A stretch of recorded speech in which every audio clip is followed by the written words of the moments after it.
candid in the past about the challenges you have encountered writing your prize-winning book, Pleasant View, right?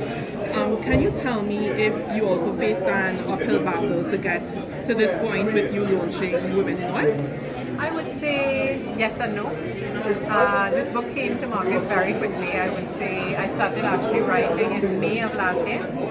And look, we're here. How much months is that later? You know, not too bad, not as bad as Pleasant View. But certainly getting women to sign on and to tell me their stories in a candid, open way. I had a list of women and I went down the list and many said no.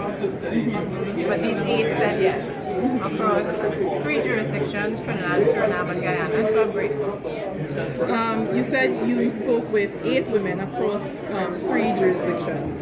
What are some of the common themes you would have noticed among the women that you interviewed for this book? Well, it seems like they fall into 2 categories in oil and gas. You have the technical women who would tend to be in the field, who would go offshore platforms, and their experience is really quite challenging, dealing with, it's almost totally men, and dealing with the very physical and rigorous nature of that kind of work. And then you have the boardroom suits and heels women, and that's a different challenge as well, because that is trying to navigate your way in the boardroom, getting your voice heard, so I would say there were like 2 common groups. In an interview with my colleague Jenna, you said you believe your time as a lawyer helped you with writing your previous book, since it gave you the opportunity to observe people and you drew on those experiences when you started to write. Yes. With Women in Oil, what do you think prompted you to tackle this work, and what was your process like telling these women's stories? Well, 2 things really helped them. One was the fact that I am from South, San Fernando girl, SJC in the house.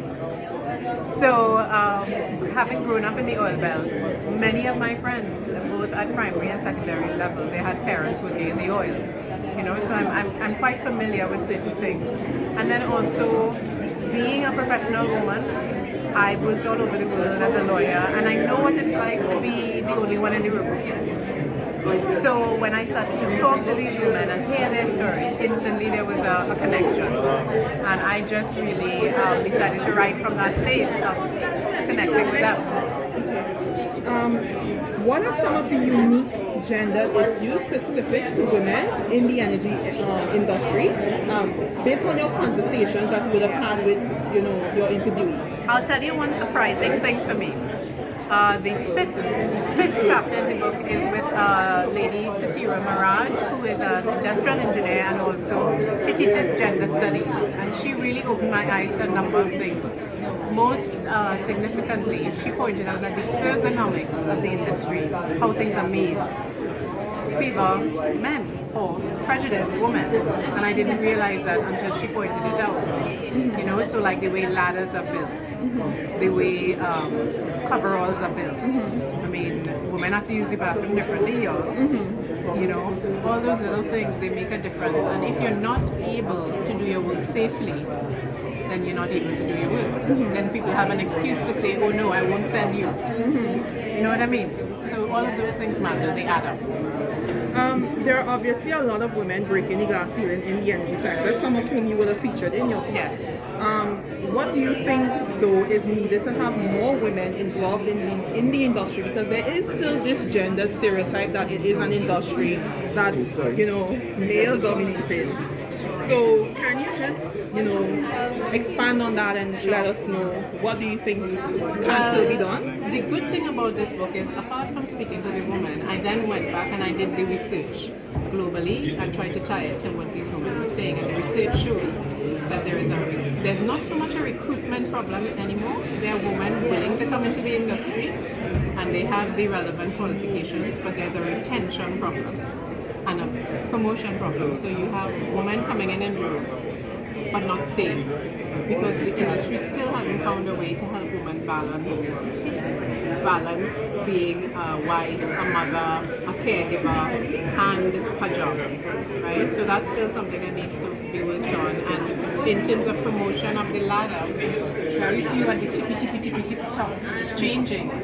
But I think one of the things that a few of the women said was the way women are assessed for promotion. Sometimes it's a little bit different than how men are because a woman might be, for example, she might be accused of being aggressive, whereas a man would be told he's assertive. Yes. So, there are little things, there's things, I shouldn't say little, but there's much still to be ironed. I know that this book, from my understanding, from your presentation this morning, was commissioned by your publisher, Deborah, right? Words Matter Communication. Yes. But why did you choose to take this work on? Because I know as the author, the choice is up to you to be on this work. It can be very daunting. So why did you decide to do it? When Deborah came to me in December of 2022, and she asked, she asked me if I would consider writing a book about the experiences of a woman in oil and gas, meaning herself. And when she started to relay some of her experiences to me, I said, absolutely, I want to do this, but I don't know how. I need some time to figure out how. So it took me 6 months to come up with a sort of proposal, go back to her and said, this is the book I would like to write. And when she said yes, it just flowed from there. I wanted to do it because it felt like I was doing myself a favor as a professional woman, and also doing my little daughter a favor, who's coming up. Because, if you just let me go on a little bit, I would say I realize that the natural resources of this country belong equally to my little daughter as to the little boys in her class. She should be able to grow up and participate in the industry as a worker, contractor, on the same terms, no less favorable than guys, right? I want that for her. So if this book can continue that conversation in a way that is effective, I'm happy to do it. Just for our readers, our audience, can you let them know 3 reasons why they need to purchase this book? Well, it depends on who you are. If you are a woman who has ever worked in an environment where you were less than welcome, you need to read this book because, like me, you will come away from these women's stories feeling less lonely and feeling less like, oh my gosh, I wasn't crazy. That's what. If you are a man seeking to be enlightened and to be a better supporter, cheerleader, boss to the woman in your life, I think this book would help you, sort of bridge that perception gap. And if you're, a corporate body in the industry, I think this book on your coffee table, on your bookshelf, says a lot. It will send a resounding message as to how you value women.